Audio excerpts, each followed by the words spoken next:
How do you fully accept yourself when you feel like you have flaws?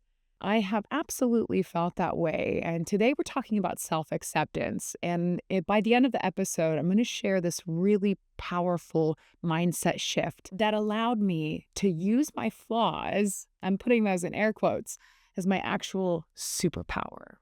1, 2, Welcome to Authenticity Lab, Season 2. We're exploring thriving in uncertainty by reconnecting with our authentic selves. I'm Dr. Kelsey Miles. I'm a musician, songwriter, and also a chemistry professor. You see, I use science and music to understand my world within and the world around me. In every episode, I share a new life story. I break it down using the scientific method. And my hope is that every episode inspires you to live more boldly, lead a life of curiosity, so you can be the truest version of yourself. This podcast follows my Calibrate-Experiment-Optimize framework. Now, this month, we're focusing on Calibrate, and this phase is all about becoming really honest about where we're at. This is about alignment before action. The next step of the framework is to experiment. So once you calibrate, you get an alignment, then you try something. And the last step is to optimize.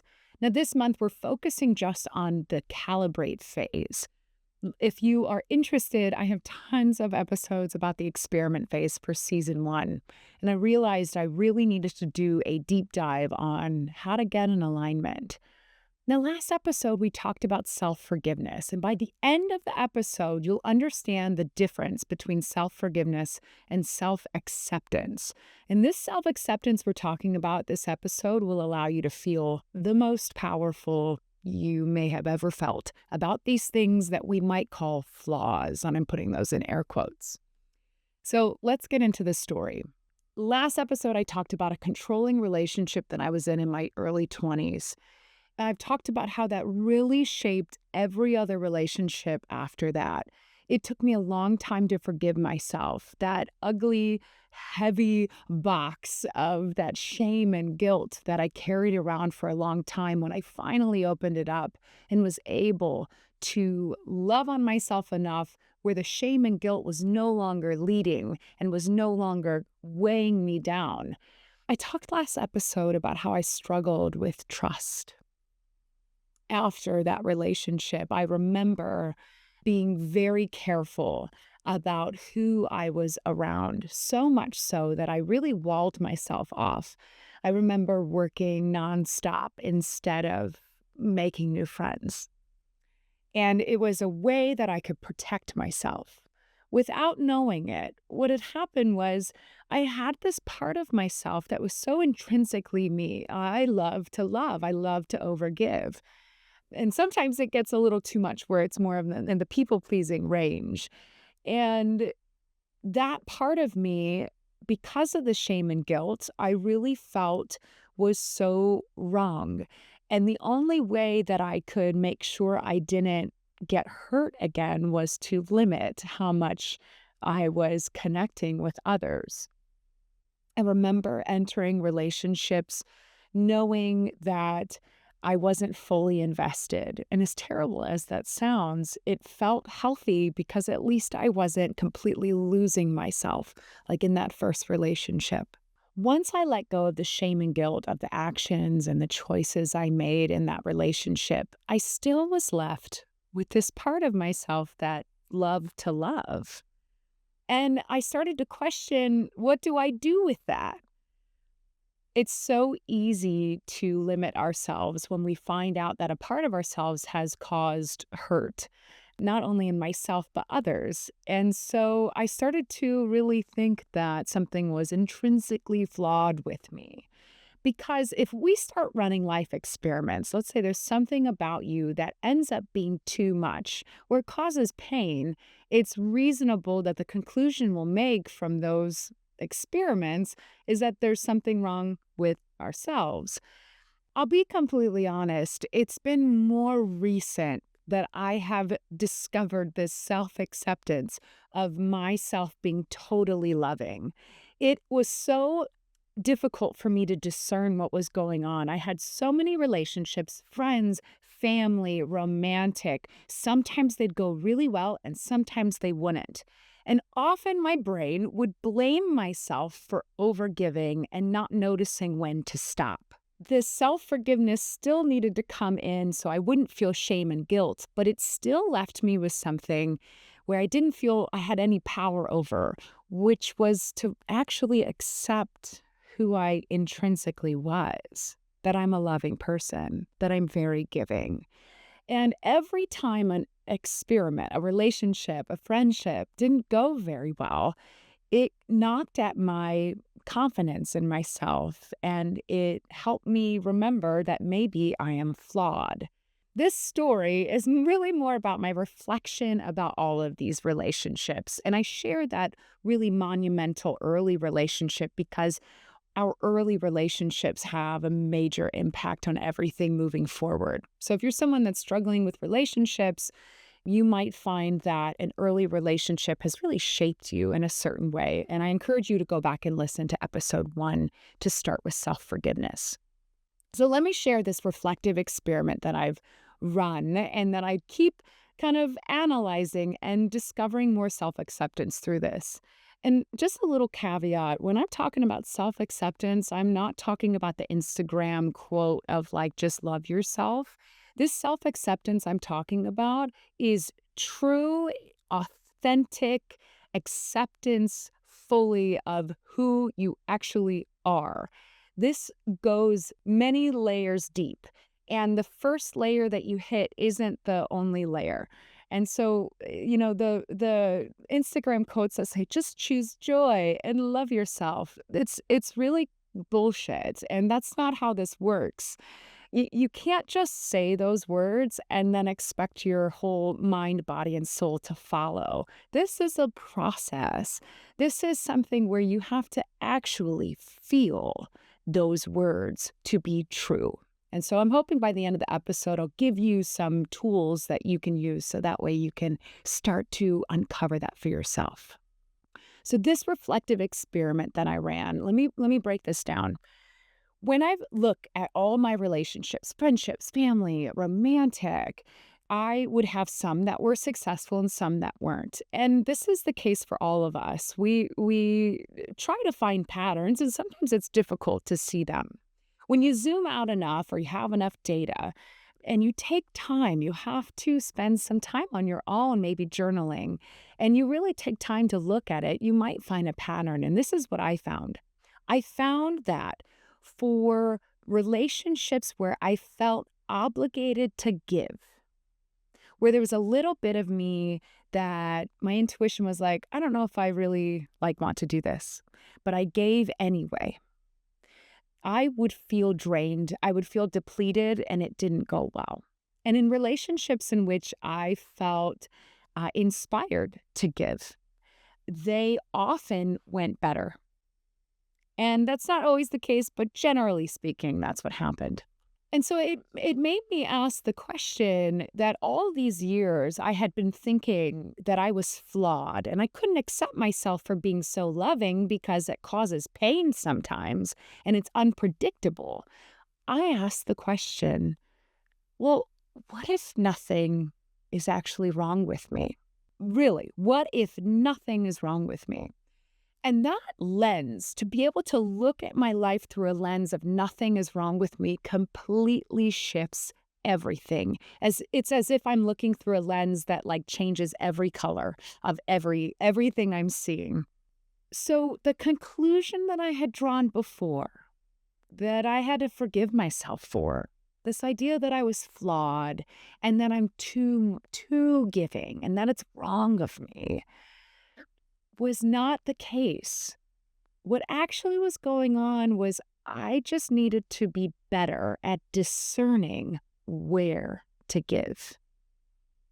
The conclusion that I am rewriting for myself, this new perception, this new lens that I'm going to look through, is that nothing is wrong with me.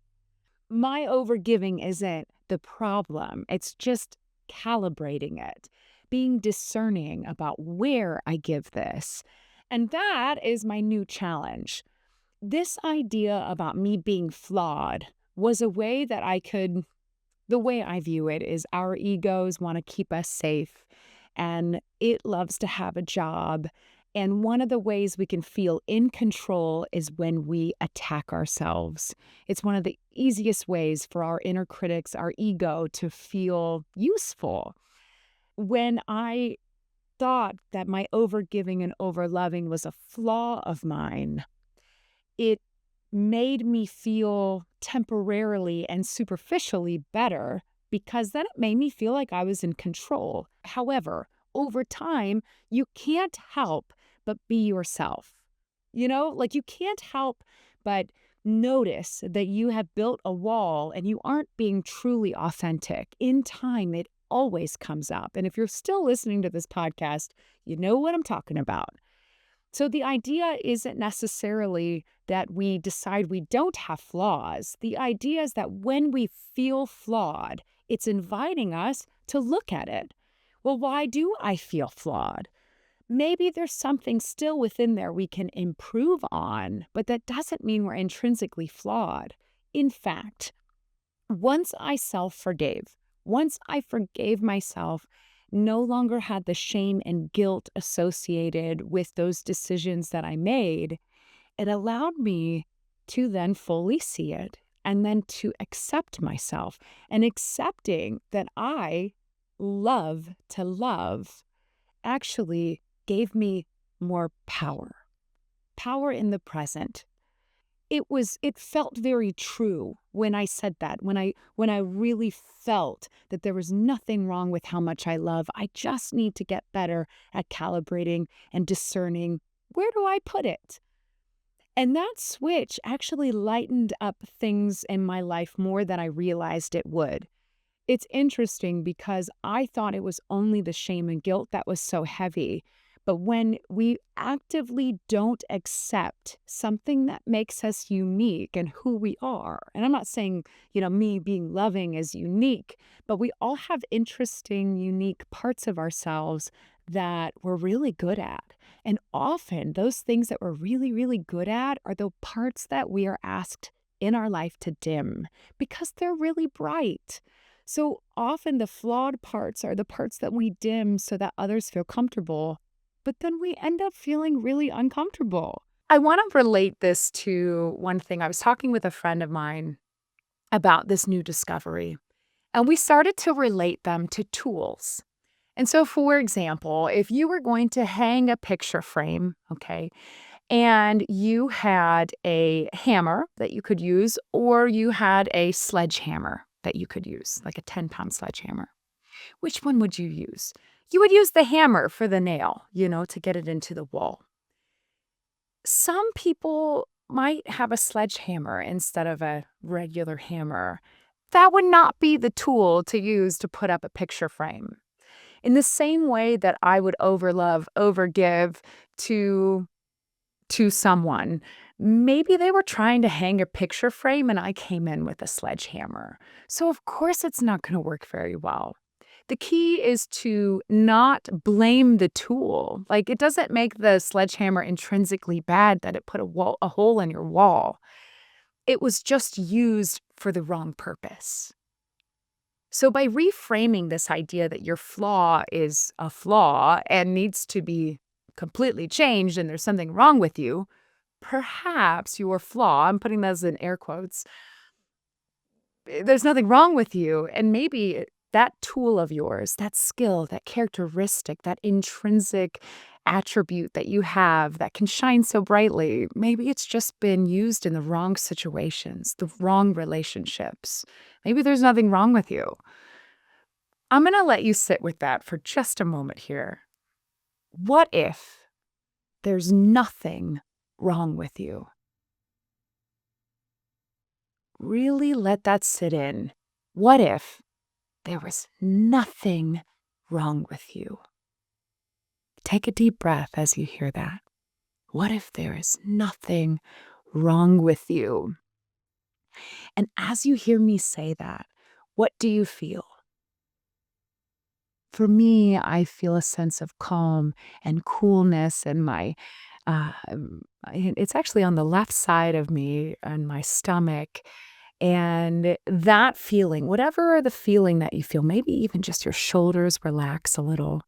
What if nothing is wrong with me? Say that out loud. What do you feel? That feeling, that is what is going to help you discern moving forward. What is the right situation, the right relationship to use your unique gift in? What if nothing is wrong with you? This is now time in the episode for your calibrate moment. We've already started it. In order to calibrate, we kind of need to know where we're going.